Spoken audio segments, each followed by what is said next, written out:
হঠাৎ করে আমাদের বাসায় ছোট মেহমানের আগমন আর মেহমান আসা উপলক্ষে কিন্তু হালকা পাতলা রান্নাবান্না। হ্যালো এভরিওয়ান, আসসালামু আলাইকুম।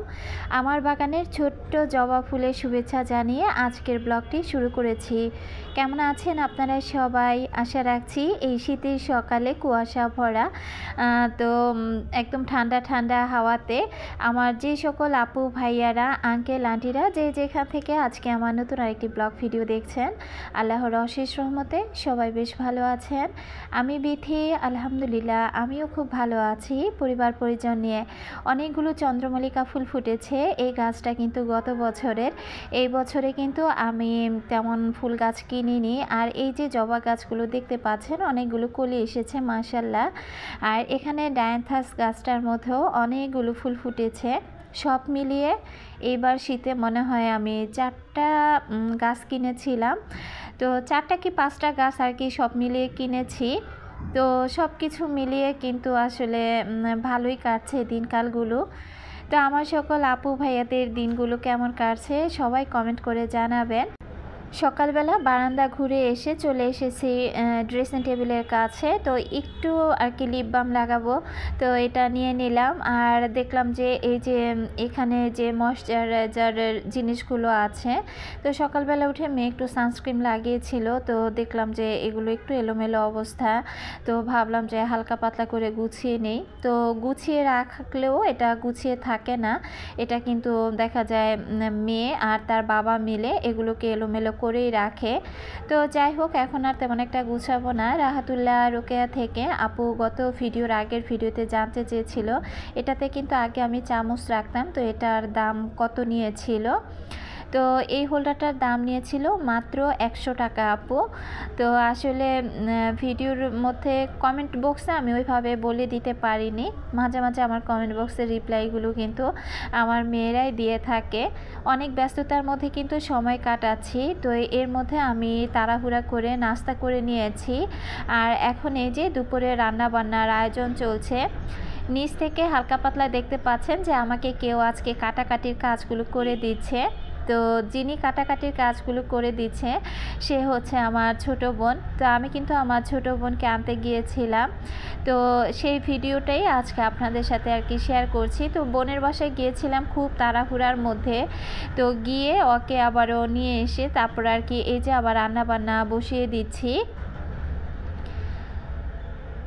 বোনের মেয়েটা খুবই অসুস্থ। তো অসুস্থ বলতে আর কি দেখা যায় দাদুর বাড়ি গেলেও অসুস্থ হয়ে যায়। এখান থেকে যদি ওর দাদুর বাড়ি যায়, আবার দাদুর বাড়ি থেকে নানুর বাড়িতে আসলেও অসুস্থ হয়ে যায়। তো মা আর কি ঢাকা গিয়েছে। তো বললাম যে আমার বাসায় 2 দিন না হয় আমার বোনটা বেড়াক। আর আমার মা আর আমি যেহেতু একদম একই বিল্ডিংয়ে থাকি, তো সেক্ষেত্রে দেখা যায় এই রুম আর ওই রুম 2 রুম মিলিয়ে কিন্তু আমার বোনের বেড়ানো হয়ে যায়। সেটা আমাদের বাসায় যে কোনো মেহমানই আসুক না কেন। তো এখানে তাড়াতাড়ি করে আমি মাছগুলো ভেজে নিচ্ছি। আর লাইন গ্যাসে তো গ্যাস নেই, তো যতটুকু গ্যাস আছে সেখানে আমি গরম পানি বসিয়ে রেখেছি। আর খুব ঝটপট করে আজকে রান্নাবান্নাগুলো করছি। আর ঘরের কাজগুলো ওইভাবে শেয়ার করলাম না। তো ঘরের কাজগুলো কিন্তু ওই যে আমার ছোট মেয়ে, তো আমার ছোট মামনি কিন্তু ঘরের কাজগুলো করে নিচ্ছে।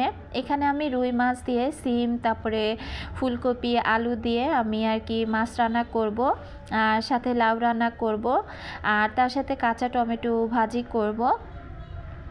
তো বাসায় মেহমান আসলে দেখা যায় 2 পদ দিয়ে তো আর হয় না, একটু বেশি রান্নাবান্না করা লাগে।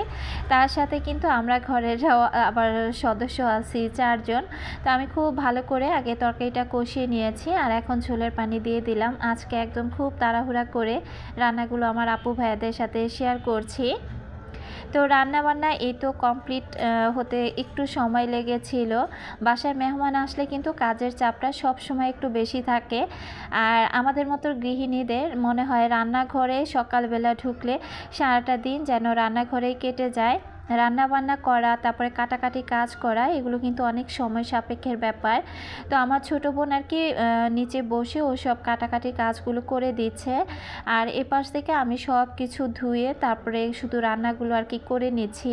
গত ভিডিওতে আমি কিন্তু বলেছিলাম যে আপনাদের ভাইয়া নতুন একটা ফোন কিনেছে, সেখানে আমাদের বাংলাদেশি ব্লগার তৃপ্তি আপু আর ইভাস ফ্যাশন লাইফস্টাইল থেকে আমাদের ইভা আপু কিন্তু বলেছিল যে আপু নতুন কোনো কিছু কিনলে ট্রিট দিতে হয়, তো ভাইয়াকে বলবেন ট্রিট দিতে। তো আমি কিন্তু অলরেডি আপনাদের ভাইয়াকে বলেছি যে আমার সব ভালোবাসার আপুরা তোমার কাছ থেকে কিন্তু ট্রিট চেয়েছে, তো তুমি দিবা নাকি। তো সে আর কি হাসছিল মুস্কি মুস্কি, কিছুই বলেনি। তো বলেন তো আপুরা আমি এখন কিভাবে ট্রিটটা আপনাদেরকে দেই। তো আমার বলার দরকার, আমি কিন্তু বলে দিয়েছি, সে শুধু হেসেছিল। তো যাই হোক আশা করি যে একদিন যদি আমার সব আপুদেরকে নিয়ে আমি একটা ট্রিট দিতে পারতাম, তো আমার কাছে কিন্তু খুব ভালো লাগা কাজ করতো।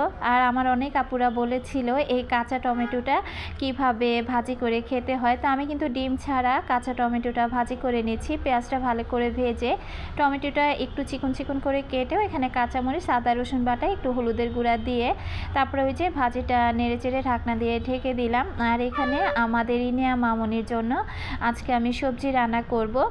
সবজি রান্না করতে গিয়ে কিন্তু আমার ছোটোবেলার কথা মনে পড়ে গিয়েছে আর কি। আমার মেয়েরা যখন ছোট ছিল, যখন আমি সবজি রান্না করতাম, ঠিক এভাবে কিন্তু সবজিগুলো রান্না করতাম। এখানে ফুলকপি, গাজর, আলু, টমেটো, তারপরে সামান্য পরিমাণে একটু লাউ দিয়েছিলাম আর 3 রকমের ডাল দিয়েছিলাম, ভাতের চাল দিয়ে সব কিছু দিয়ে। আর কাঁচামরিচের ফালিগুলো দেখতে পেরেছেন, আমি একটা কাঁচামরিচের ফালি দিয়েছি, সামান্য একটু আদা রসুন বাটা দিয়েছি।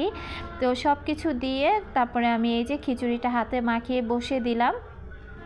এটা একদম চুলার আঁচটা কমিয়ে রেখেছি, ধীরে ধীরে ওটা হতে থাক। আর এর মধ্যে দেখলাম যে গ্যাস চলে এসেছে, তো ভাজিটা পাশের চুলায় বসিয়ে দিয়ে এই চুলাতে এখন আবার আমি লাউ তরকারিটা রান্না করে নিব। যাই হোক, রান্না করতে করতে এখন কিছু আপুদের কমেন্ট পড়ি। মাই লাইফ আইডি থেকে আপু কমেন্ট করেছিল, বিথি আপু আপনার কাজকর্ম সবসময় অনেক ভালো লাগে, সব কিছু খুব সাধারণভাবে উপস্থাপনা করেন, ভালোবাসা রইল বোন। আপনাকেও অনেক অনেক ভালোবাসা আপু, অসংখ্য ধন্যবাদ। আসলে আমার লাইফ স্টাইলটাই খুব সাদামাটা, যার কারণে আমি সাদামাটা লাইফ স্টাইলগুলোই আপনাদের সাথে শেয়ার করে থাকি। এখানে লাউ রান্না করব, তো যখন মশলাগুলো দিচ্ছিলাম হঠাৎ করে মশলাতে যখন পানি ব্যবহার করি তখন মনে হচ্ছিল যে লাউ রান্নাতে তো এত মশলা ব্যবহার করাটা ঠিক হয়নি। তবে লাউটা যেহেতু 2-3 দিন আগে রান্না ছিল, তো মশলাটা একটু বেশি পরিমাণে দেওয়াতে তরকারিটা খেতে কিন্তু ভীষণ স্বাদ হয়েছিল। তো আমার বোন আর কি বারবার বলতেছিল যে মশলাটা একটু বেশি হয়ে গিয়েছে, তবে খাবার সময় কিন্তু বলতেছিল যে মশলাটা বেশি হবার কারণেই লাউটা খেতে ভালো লেগেছে। তো লাউটা যেহেতু আর কি 2-3 দিনে বাসি হয়ে গিয়েছে, তাই আর কি মশলার পরিমাণটা বেশি হতে সমস্যা হয়নি। তো মাছের মাথা আর লেজ দিয়েই কিন্তু লাউটা রান্না করে নিব। হৃদয়তমা আইডি থেকে আপু লিখেছিল, আপু আমি তোমার সব ভিডিও দেখি কিন্তু কখনো কমেন্ট করা হয় না, তোমার কথাগুলো আমার খুব ভালো লাগে, আমার হাজব্যান্ডও তোমার ভিডিও সব সময় দেখে, লাভ ইউ আপি।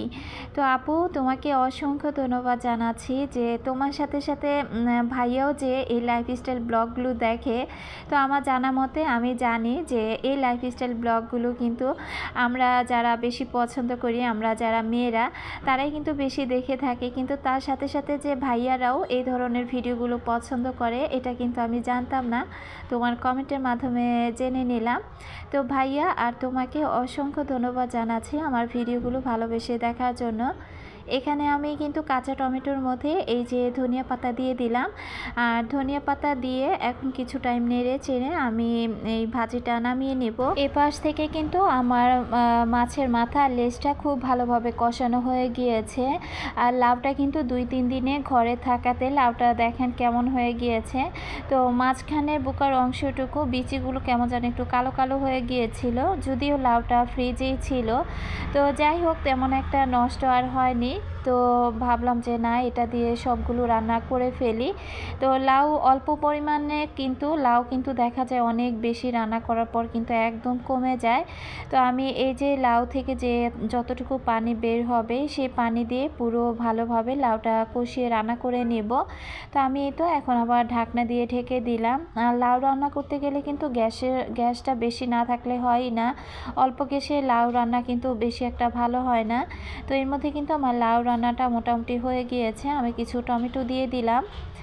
লাউ, শীতকালের লাউয়ের মধ্যে যদি টমেটো আর ধনিয়া পাতা না দেওয়া হয় সেটা কিন্তু খেতেও ভালো লাগে না।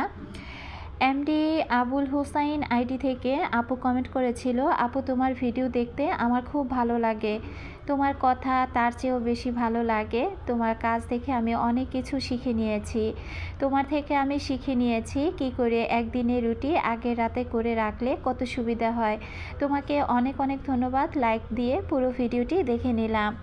তো এর মধ্যে কিন্তু আমাদের রান্নাবান্না হয়ে গিয়েছে, আমরা অফ ক্যামেরাতে খেয়ে নিয়েছি। আর আবুল হোসাইন আপুকে জানাচ্ছে, আসলে এটা হয়তো বা ভাইয়ার আইডির নাম, তো আপুকে কিন্তু অসংখ্য ধন্যবাদ জানাচ্ছি এত সুন্দর একটি কমেন্ট করার জন্য। তো আপু তোমার প্রতি আমার অনেক অনেক ভালোবাসা, যে ভালোবেসে ভিডিওগুলো দেখো। আর এদিকে দেখেন আমাদের ছোট্ট ইনিয়ামণি কী করছে, আমার দুই মেয়ে কিন্তু এখনও বিড়াল দেখলে বা তেলাপোকা দেখলে যে কোনো একটা জিনিস দেখলে ভয়ে চিৎকার পেরে কিন্তু খাটের এক কোনায় গিয়ে বসে থাকে। আর ইনিয়া দেখেন কি করতেছে, বিড়ালের বাচ্চাটাকে নিয়ে এসে লেজ ধরে টেনে হিঁচড়ে তাকে একদম একদম চেপে চুপে অবস্থা খারাপ করে দিয়েছে। আর আমরা হাসাহাসি করতেছিল, এই কামড় দিয়ে দিল রে আল্লাহ। তো কি একটা অবস্থা দেখেন, আমার মা তো চিৎকার দিয়ে উঠছে। তো কিন্তু বিড়ালের মাথা ধরে একদম কামড়িয়ে দিতেছিল। তো এর মধ্যে মা বিড়ালটাকে সরিয়ে দিল। আর রান্নাঘরে গিয়ে বিড়ালটা এখন কি অবস্থা করতেছে। তো যাই হোক, ও ছোট হলে কি হবে, বিড়ালকে কিন্তু কোনো পোকামাকড় বিড়াল কিচ্ছু ভয় পায় না। তো ইনিয়া কিন্তু আমাদের এখানে আসার পর একটু অসুস্থ হয়ে গিয়েছে। আর আমার ইনিয়া সোনামণিকে দেখার পর সবাই কিন্তু মাশাল্লাহ বলে দিবেন। তো ছোট বাচ্চা কাচ্চা দেখলে কিন্তু মাশাল্লাহ বলতে হয়, এটা আমি জানি, অনেক আপুরাই জানেন। তো যাই হোক, এখন দুই বোন মিলে বিকেলে নাস্তা করব।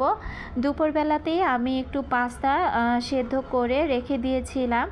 তো ভাবলাম যে নিজেরা হলে তো নাস্তা খেলে খাই, আবার অনেক সময় না খেলে না খাই। তো বাসায় যেহেতু বোন এসেছে, বিকেলবেলা নাস্তা পানির আয়োজন না করলে একটু কেমন দেখায়। তো আমি এই নুডলসটা খুব সুন্দর করে সবজি দিয়ে সেদ্ধ করে রেখে দিয়েছিলাম। তো ভাত খাওয়া দাওয়া করে যেহেতু একটু ঠান্ডা ঠান্ডার সময় এখন, তো আমার দুই মেয়ে কিন্তু অলরেডি একদম ঘুমে কাতর হয়ে আছে। তো আমার ছোটো বোনটার আবার অনেক ঠান্ডা লেগেছে। তো আমরা দুই বোন এই যে টিভি দেখতে দেখতে আর গল্প করতে করতে একেবারে বিকেল হয়ে গিয়েছে। আর ইনায়াও কিন্তু ওইভাবে ঘুম পাড়েনি। তো ইনিয়া ঘুম না পাড়ার কারণে আমাদের দুই বোনেরও আর ঘুম হয়নি। তো ভাবলাম যে না, নাস্তাটা রান্না করে ফেলি। তো নাস্তা করে তারপর আমরা দুই বোন আর কি খাবো।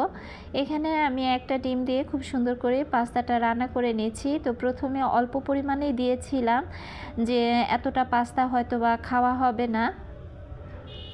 পরবর্তীতে একটু বেশি পরিমাণে রান্না করলাম, যে একটু বেশি করে রান্না করে রাখি, জবা আগামীকাল স্কুলে গেলে তো যদি কিছুটা থেকে যায় সেখান থেকে জবাকে আর কি কিছুটা পাস্তা টিফিন আওয়ারে দিয়ে দেওয়া যাবে।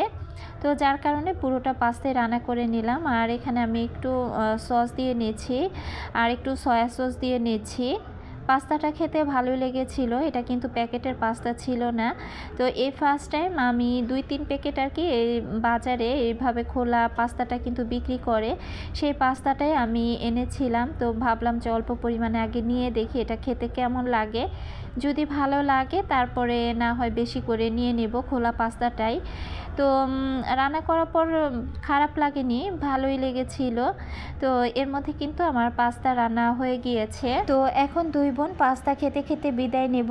বলেছিলাম যে চা বানাবো কিনা, তো আমার ছোট বোন বারবার বলতেছিল যে না, ও চা খাবে না, যার জন্য আজকে বিকেলবেলা চাটাকে মিস করে গেলাম। তো এখানে ইনামণিকে একদম টেবিলের উপরে উঠিয়ে নিয়েছি, ও খুব দুষ্টুমি করতেছিল। আর এখন এই যে দুই বোন একদম মজা করে পাস্তা খাবো আর যত গল্প আছে গল্প করব। তো আজকের মতো ভিডিওটি এখানেই শেষ করছি। সবাই ভালো থাকুন, সুস্থ থাকুন। ভিডিওর কথায় ভুল হলে সবাই ক্ষমা সুন্দর দৃষ্টিতে দেখবেন। আল্লাহ হাফিজ, আসসালামু আলাইকুম।